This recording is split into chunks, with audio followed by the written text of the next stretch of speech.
Let's talk about the big one that happened yesterday, the draws for the 2018 African Women's Cup of Nations. And of course, the Super Falcons now know their group. And Cecilia is very excited to talk about it. I'm excited as well. And when you talk about the Super Falcons, they've always made us proud.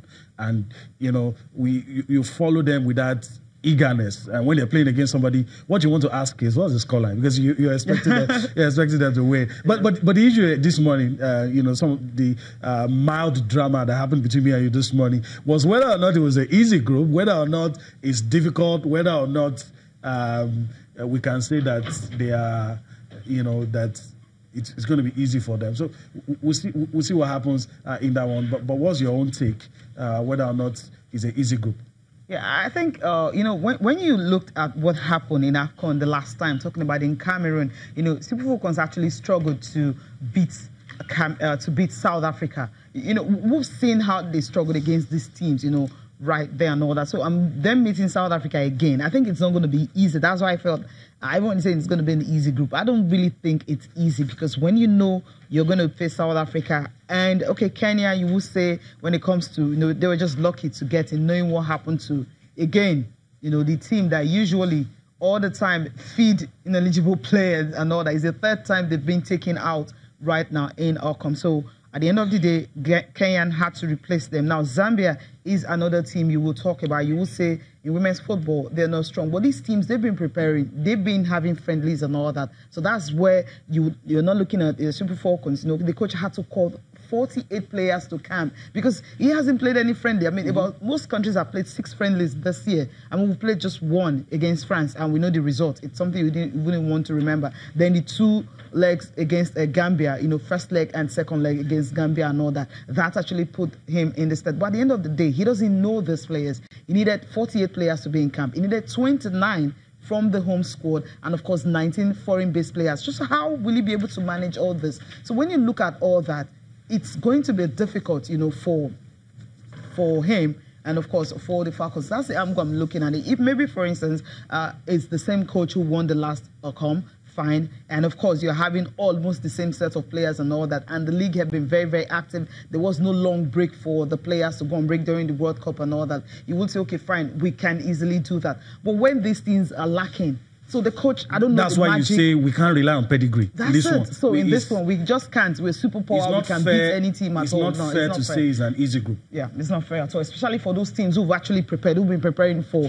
this tournament. The other ones, I mean, they've been doing well. But for Nigeria, we just won and we, you know, relaxed and all that. We didn't get a coach till like around April and all that. Managed to play France, and you qualified for this one. And knowing that this is also going to serve as a qualifier for the World Cup and all that. The top 3, of course, first, second, and the third runner-up, it's going to go to the World Cup. So I think it's something we really have to take it seriously and not just say, oh, we're playing Kenya, we're playing Zambia, we're playing South Africa. We can easily just run through these ladies. Well, I think it's going to be difficult. Yeah, so Cecilia busting our bubbles there, but some of us are still holding on to that very high level of optimism that the girls can crush any opponent. You know, maybe it's just patriotism speaking right through us. We don't know, but you know, some of us just want to remain in that level of optimism. You know, visuals right there on your screen. The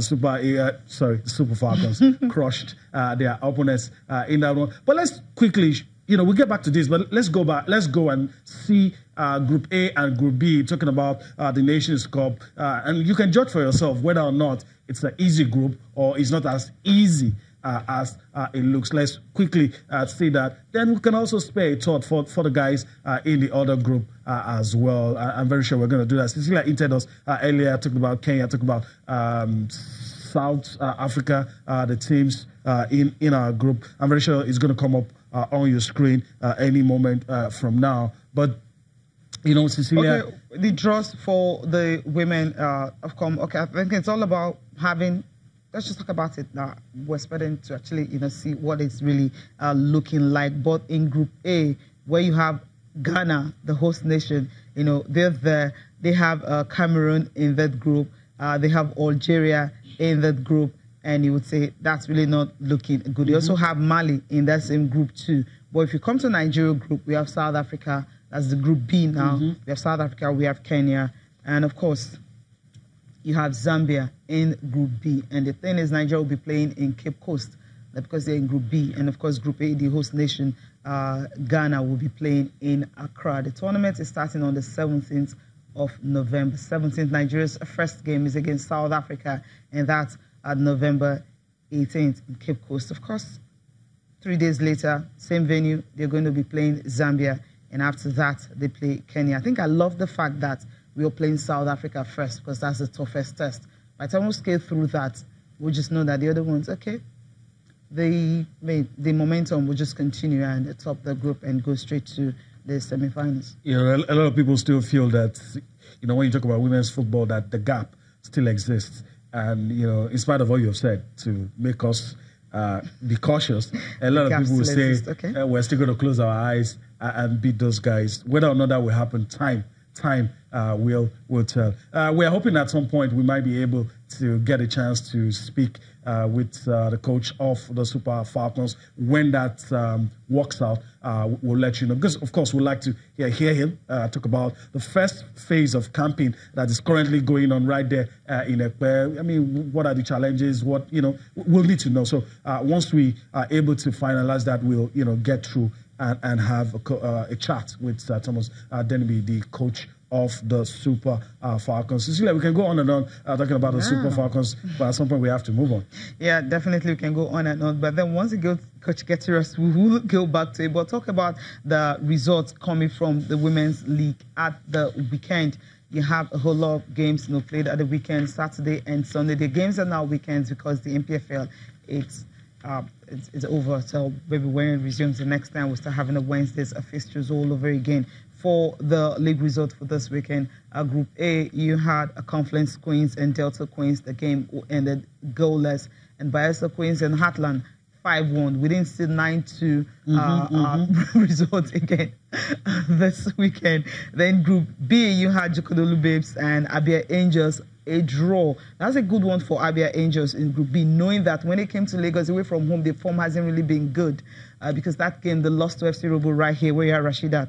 You know, she actually was on fire in that one. But talking about Rashidat and FC Robo, they lost away at Ocean Babes 2-1. That one ended. I'm looking at the Group B results right now. Then you also have Sunshine Queens and Nasarawa Amazons. That game ended 1-0. I think most of the teams are trying to get points away from home because they want to try as much as possible to actually avoid the drop zone. Pelican Stars and Damowa Queens, that ended in favor of Pelican Stars. They won by a lone goal. So actions will definitely continue, you know, in Nigerian Women's League next weekend and all that. Knowing that the ITO Cup is also on Tuesday and all that. So likes of Rivers Angels were not in action. Imbo Angels also were not in action and all that. You know, that also affected the Super Falcons in a way because some of those players had to, you know, go back to their clubs. Some had to be released, and you know, the coach even, you know, is expecting a full house after Tuesday. So we'll see what happens. You know, talking about the lads at home, the ones based here in Nigeria.